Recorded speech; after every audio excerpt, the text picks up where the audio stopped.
Folks, what makes a Joe D'Amato film? Well, blood, of course, ripping off moments from other films that were pretty big at the time, and unborn baby eating. Wait, what?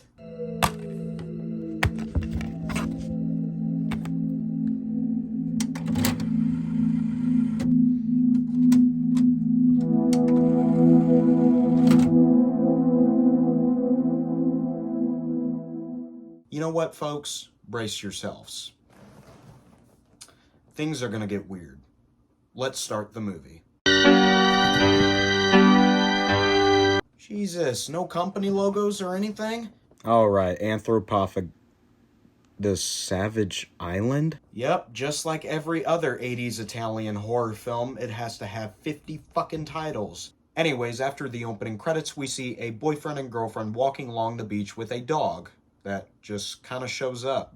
It wasn't there in the scenes when they were walking to the beach, but sure. The girl begins swimming and the guy listens to, Jesus, how big are those headphones? Is this guy trying to look like a knockoff Princess Leia? Because he's doing a good job. But then the girlfriend suddenly begins being stalked underwater. By what, you ask? Oh, it's a Joe D'Amato film. Maybe we'll see some stock footage from Jaws. Anyways, she gets obviously killed.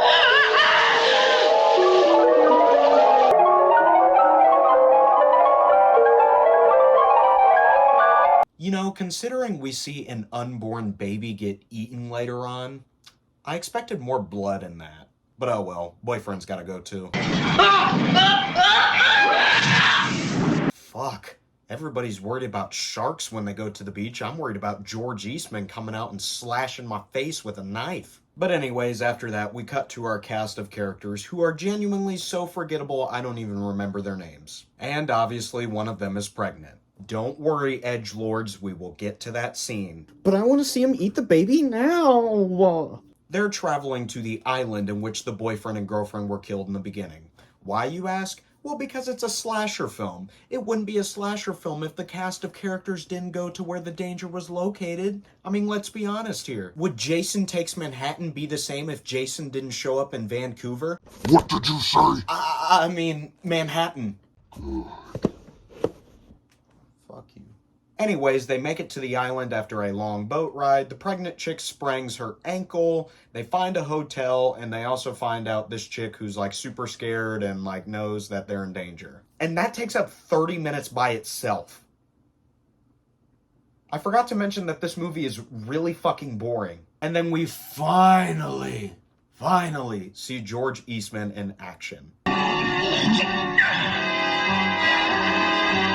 Yeah!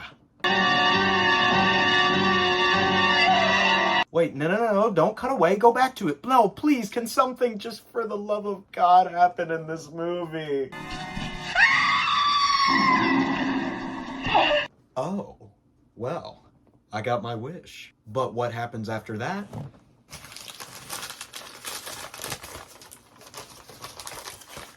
If you said more walking and talking,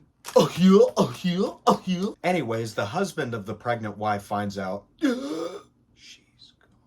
And I'll give the filmmakers this. This scene is actually kind of creepy. Too bad it goes on for like 6 fucking minutes. And hey, I bet you're wondering how, I guess his name is Anthropophagous, became a cannibalistic serial killer. Well, it all starts, I don't know. They don't tell us shit. But we find out he was once a married man whose child died of starvation on a raft that they were stranded on. He wants to eat his son so him and his wife don't have to go hungry anymore, but his wife says no.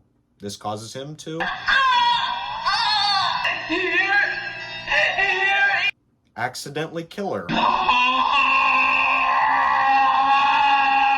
So, did he eat his son? Did he eat his wife? I guess. He stabs the husband, and you guys have waited patiently. Here you go.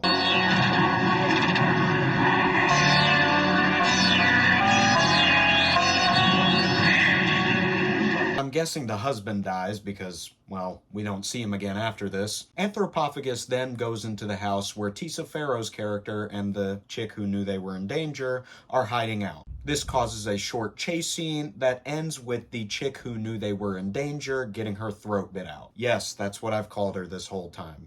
I really don't remember any of their names, and I rewatched this movie before the review. Anthropophagous gets stabbed in the leg by a pickaxe and ends up falling into a well. He then pulls in Tisa Farrow's character into the well where he tries to corner her and eat her. She escapes, and he still has her on a rope. Also, where's that one guy who was with them earlier? There he is. Well, bottoms up. I've always wanted to eat my own guts too. And that's it. No, seriously, he falls over and then the film cuts to black and it says the end. I guess that was Joe D'Amato's Anthropophagous. Anthropophagous is definitely a film that I am kind of mixed on. It's a film that is definitely not for everybody, but as a huge horror fan, this is a film that I think every horror fan needs to watch at least once. And no, not just for that baby eating scene. The film overall has some pretty good special effects, and while the acting isn't the best, George Eastman definitely puts his all into giving us an actually creepy performance. However, that does not stop this film's negatives. Overall, the film is extremely boring and is honestly at times very confusing. There's a lot of plot holes that are never explained, and the film just, as I mentioned a second ago, just kind of ends without really explaining what happens to the characters afterwards. But that was episode 3 of BEAU Movies. Thank you guys for watching.